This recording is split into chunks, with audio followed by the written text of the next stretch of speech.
Je vais passer la parole à M. Alassane Keita, qui est le président de la commission d'organisation électorale du 30 juin. 3 mois, il a travaillé là-dessus et pourra vous informer sur certaines situations que tout le monde ne maîtrise pas. Voilà, M. Alassane, je crois que ça va être à toi. Et chers collègues, merci infiniment. Ira, merci beaucoup pour la production du communiqué de presse qui est très succinct et assez précis. Là-dedans, pour moi, tous les points, je souscris à tous les points, sauf un seul qui est placer une agente au sein de la commission électorale pour recueillir la liste des cotisants afin de les appeler et les soudoyer un à un.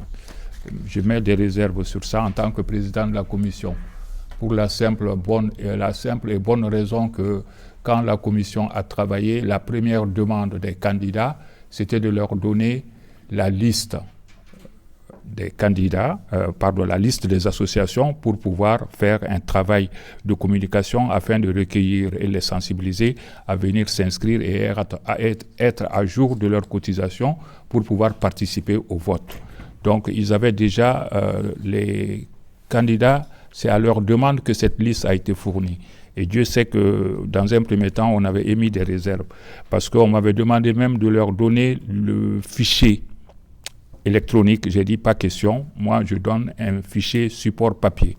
Comme ça, pour pouvoir manipuler ça sur ordinateur, c'est très compliqué parce qu'il faut des spécialistes pour pouvoir reprendre au minimum 300 et quelques associations. Voilà, à part ce point que je tiens à rectifier, je souscris à tout ce qui est écrit dans le communiqué de presse. Donc, j'ai eu la chance et la charge d'être nommé président de la commission électorale. Le jour où nous avons commencé les travaux de la commission électorale, croyez-moi, le Haut Conseil n'a pas mis sur le bureau un centime par rapport aux travaux et par rapport à l'organisation de cette élection. C'est à partir des cotisations pour leur mise à jour que la commission a travaillé sur les fonds qui arrivaient pour pouvoir faire ce travail convenablement. Donc moi, je n'ai pas eu un budget d'office pour l'élection ou pour assurer le vote qui était de rigueur à la fin d'un mandat pour départager les candidats. Du jour au lendemain, apprendre que la commission a récolté 80 000 euros, excusez-moi, que la commission a récupéré ou a récolté 80 000 euros, 78 000 euros, 72 000 euros, moi je trouve que c'est plus que de l'affabulation. Pour moi, c'est tout simplement de la folie. Ça relève de la folie. Il faut être irresponsable pour imaginer un tel fonds récolté durant plus de 3 mois et on était juste là à encaisser et sans rien faire. C'est-à-dire des responsables, des pères de famille et des mères de famille quittent leur maison pour venir travailler et mettre l'argent de côté. Ce que je trouve irresponsable. Mais à vous aujourd'hui et à ceux qui nous écoutent, cette commission-là n'a pas touché à 1 centime. Toutes les dépenses qui ont été engagées au niveau de cette commission sont justifiées. Il n'y a rien à cacher là-dedans. Il n'y a rien qui a été piqué là-dedans. On m'avait demandé de créer un trésorier pour pouvoir assurer ça. J'ai dit non, pas question. Le Haut Conseil, en fait, c'est une fédération d'associations qui a un trésorier général. Je ne vois pas pourquoi je vais prendre un autre trésorier général pour pouvoir gérer les fonds. Parce qu'en plus, pour moi, c'est des fonds. On dit des fonds. Ce n'est pas des fonds, c'est des cotisations annuelles. Moi, mon association au sein du Haut Conseil était à jour, le jour de la mise en place de cette commission pour assurer l'élection, pour assurer le vote, pour départager les candidats. Mon association était à jour. Donc, je n'avais pas à apporter 1 centime. Toutes les associations qui sont venues régulariser leurs cotisations durant les 4 ans, les 5 ans, 2 ans ou 3 ans, mais ils n'ont pas apporté un fonds particulier, c'est des cotisations. Je comprends mieux maintenant pourquoi les personnes qui mettent en cause le Haut Conseil de détournement, pourquoi ils ont dit qu'il ne faut pas demander 20 € aux associations, qu'il faut leur demander 5 €. Parce que je leur ai dit, les associations qui sont à jour, si on demande 5 € pour qu'elles votent, si on leur demande 5 €, pourquoi celles qui sont à jour de leur cotisation vont perdre plus de 15 € par rapport à leur cotisation annuelle? Donc tout le monde doit payer 20 €. Et ça, finalement, ça a été acté. Et du coup, aujourd'hui, sans même attendre l'Assemblée générale et avoir le rapport financier de la commission, on dit qu'il y a eu 80 000, excusez-moi, j'ai des soucis avec les chiffres, c'est pas aujourd'hui. Mais quand la commission a pris 80 000, mais ça, c'est du délire, quoi. Je pense que s'il y a quelque chose d'irresponsable par rapport à ces personnes qui osent parler au nom de la communauté ou qui se posent en futur président, gestionnaire, moi, ça me pose question. Franchement, ça me pose question. Donc, on est là pour répondre à vos questions. En tout cas, la commission, comme je l'ai dit, n'a pas un seul souci à se faire.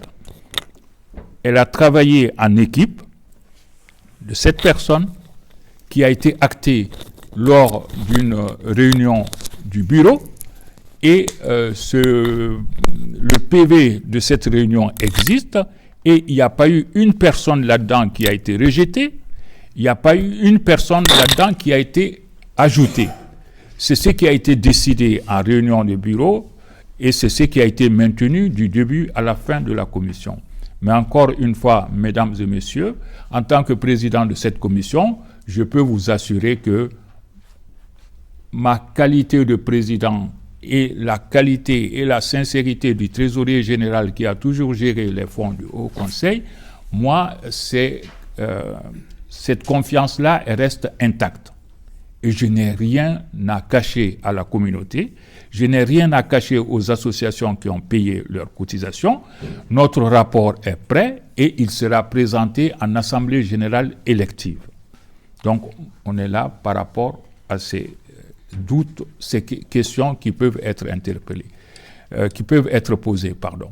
Mais de là, aujourd'hui, à me retrouver complice de Demba Djabira à Bamako. Le complice, il n'a jamais résidé à Bamako. Il est résident en France, il fait partie des Maliens établis en France. Alors, s'il y avait quoi que ce soit à reprocher à ce complice-là, c'est ici, en France. Mais quand Demba a été arrêté et qu'il demande un rapport, j'ai dit, bon, Demba, un rapport, on peut vous le donner, mais ça pose aucun souci à notre niveau.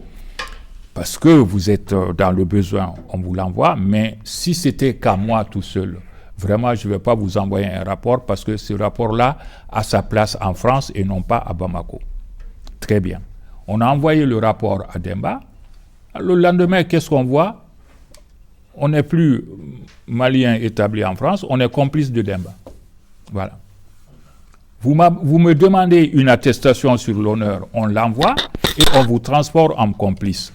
Eh bien, s'il faut être complice, on est complice. Mais le Mali, c'est pour nous tous. Hein. Le Mali, ce n'est pas pour eux. Ceux qui sont en pouvoir, ils ont des chefs. La justice est très bien organisée au Mali. Il y a l'appel qui est là. Il y a la Cour suprême qui est là. Il y a la chambre d'accusation qui est là. Il y a pratiquement tout au Mali. Donc, ceux qui ont le dossier, s'ils pensent qu'ils peuvent faire quoi que ce soit, je pense qu'ils sont dans l'erreur. Parce qu'à la date d'aujourd'hui, je peux vous assurer que ce dossier-là de Demba est vide. Des informations que nous avons nous rassurent par rapport à l'arbitraire qui a pesé sur lui, par rapport au trafic d'influence qui a opéré sur le terrain et par rapport à l'abus de pouvoir. Mais quoi qu'il en soit, au Mali, la justice est rendue au nom du peuple malien. Et nous faisons partie de ce peuple malien. Nous avons foi en la justice malienne et nous pensons que la vérité et le droit triompheront de cette affaire. Merci beaucoup.